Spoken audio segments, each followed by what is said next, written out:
गतकाली Bharatiya Janata party युव मोर्चार राज्य सभापति अभिलाष पंडा और तांको साथी आहत होइथिले, जहा फଳରେ सेमानंकु प्रथमे वासुदेवपुर गोष्ठी स्वास्थ्य केन्द्र स्थानांतरित करा जायथिला।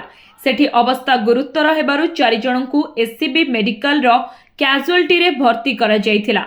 हेले काली 12:30 ठारू आज दिन गोटाए पर्यंत एससीबी रे सेमानंकर ठीक भाबरे चिकित्सा करा जाउ नथिबा अभियोग रे आज भाजपा राज्य मोर्चा युव संपादक गगन ओझांक नेतृत्व रे राज्यर विभिन्न जगारू युवक एवं महिला माने आसी एससीबी सुपरिटेंडेंट को ऑफिस घेराव करथिले। अन्यपटे एससीबी सुपरिटेंडेंट आसी बुझासुझा करिबा परे स्थिति सुधुरीथिला।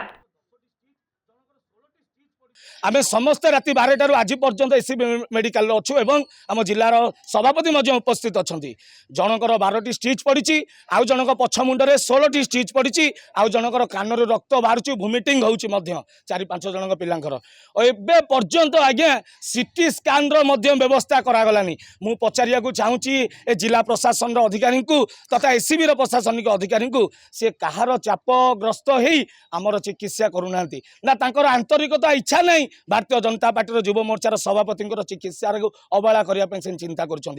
आउ किछि समय भितर जदि उपयुक्त चिकित्सा न करा जाए तेबे ओडिशावासी देखिए ये जो विश्वस्तरीय एससीबी कहते आज्ञा विश्वस्तरीय एससीबी को आम प्रत्याख्यान करी एम्स अभिमुखे भुवनेश्वर जो व्हील चेयर अच्छी किंतु व्हील चेयर जो से कहते स्टैंडर्ड ऑफ व्हील चेयर आम कौन करिया। व्हील चेयर बहुत यूज ओवर यूज होटा को सप्लाई होची से अनुसार कौ स्टैंडर्ड व्हील चेयर सप्लाई होती कौ कंपनी होती कौ व्हील चेयरटा खराब हो जाइथिबो तो ओवर यूज हेले तो खराब हम तेणु से आम पर्टिकुलरली कहींपारानी।